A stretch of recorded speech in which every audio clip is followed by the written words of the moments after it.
Hello guys, আসসালামু আলাইকুম। চলে আসলাম আরও একটি নতুন ভিডিও নিয়ে। তো আমরা আছি আজকে ফেনী এসএসকে রোডে। এসএসকে রোডের যে ভিউটা এবং যে সৌন্দর্য, সেই সৌন্দর্য এবং এসএসকে রোডের ভিউ আপনাদের মাঝে তুলে ধরবো। তার সাথে এসএসকে রোডের আশপাশে যে যে জিনিসগুলি আমাদের সামনে পড়বে সেগুলি আপনাদের মাঝে তুলে ধরবো। বাম পাশে রয়েছে জয়রিয়া মসজিদ, ডান পাশে রয়েছে জয়রিয়া টাওয়ার, যেটা কাজ চলতেছে, নির্মাণ কাজ। এখানে হচ্ছে রয়্যাল স্যালমো। আর আমার বাম পাশে বেস্টিন, যেটা সমবায় মার্কেটে বেস্টিন। ডান পাশে ফায়ার সার্ভিস, বাম পাশে আবারও যে রাস্তাটি দেখতেছেন সেটা হচ্ছে রামপুর যাওয়ার। আর ডান পাশে যে রাস্তাটি দেখেছেন সেটা হচ্ছে হায়দার ক্লিনিক যাওয়ার যে রাস্তাটা, সেটা। তো আমরা আস্তে আস্তে সামনের দিকে অগ্রসর হচ্ছি। আমাদের সামনে যাই পড়বে দৃশ্যমান এবং সুন্দর, আমরা আপনাদেরকে ইনফরমেশন দিতে থাকবো। আমার বাম পাশে আবারও আপনারা দেখতে পাচ্ছেন এসি মার্কেট, যেটাকে এফ রহমান এসি মার্কেট বলা হয়। ডান পাশে যে নতুন ভবনটি দেখতে পাচ্ছেন সেটা হচ্ছে এসএস টাওয়ার। খুব সুন্দর একটি বিল্ডিং নতুনভাবে করা হয়েছে। টপ 10 দেখতে পাচ্ছি, ইজি দেখতে পাচ্ছি। খুব বড় বড় ব্র্যান্ডের কিছু রং আছে, বড় বড় ব্র্যান্ডের কিছু শোরুম আমাদের এসএসকে রোডে। কিছু না, অনেকগুলি ব্র্যান্ডই আছে আমাদের এসএসকে রোডে। তো আমাদের আবারও বাম পাশে আমরা দেখতে পাচ্ছি, ডান পাশে হচ্ছে আমাদের জ্যাডিও হাসপাতাল।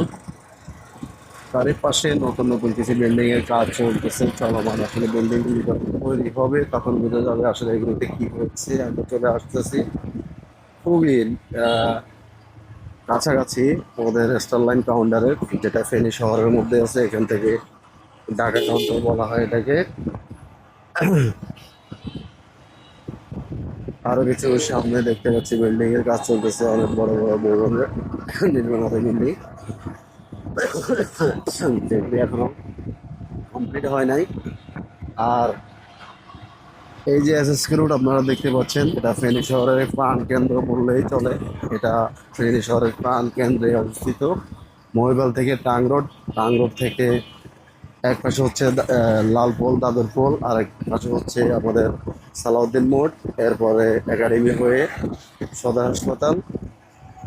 সদর হাসপাতাল থেকে আপনি ফুলগাজী পরশুরাম দুইটা উপজেলা যেতে পারবেন এবং সাংলাইয়া উপজেলা যেতে পারবেন। ওই পাশে ওই লাইনে ছয়টি উপজেলা ফেনী সদরের, ছয়টি থেকে তিনটি ওইদিকে ফুলগাজী ফেনী, ফুলগাজী পরশুরাম, সাগরনাইয়া, এবং আর তিনটি হচ্ছে একটি দাগনভূঞা, সোনাগাজী আর ফেনী সদর। এই ছয়টি উপজেলা। এটা হচ্ছে আমাদের মহিপাল প্লাজা যেটা বলে, এটা হচ্ছে মহিপাল প্লাজা। তো আমরা মহিপাল প্লাজা হয়ে আজকে আমরা যাব মহিপাল ফ্লাইওভারের নিচ দিয়ে আমরা যাব আজকে সার্কের হাউস।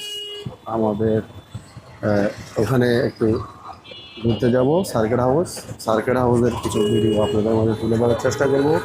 প্লাস সার্কেট হাউসের ভিডিও বলতে বিজয় সিংহ দিঘির যে দৃশ্য, বাইরের অথবা ভিতরের দৃশ্যগুলি আপনাদেরকে দেখানোর চেষ্টা করবো ইনশাআল্লাহ। আর এটা হচ্ছে মহিপাল ফ্লাইওভার। মহিপাল ফ্লাইওভারের নিচে কি পরিমাণ হ্রাস, আজকে শুক্রবার তারপরেও কি পরিমাণ হ্রাস আপনারা দেখতে পাচ্ছেন। আর এখান দিয়ে আমি সরি টু সেই, এখান দিয়ে উল্টা না গিয়ে আর কোনো উপায় নেই। সার্কেট হাউসে যদি আপনি ফ্লাইওভারের নিচ দিয়ে যান তাহলে আপনাকে অবশ্যই উল্টেই যেতে হবে। এখানে সোজা সিধা যাওয়ার কোনো রাস্তা নেই। আরেকটা রাস্তা আছে ফ্লাইওভারের নিচ দিয়ে হয়ে আপনি সোজা পাঁচগাছিয়া পর্যন্ত চলে যাবেন।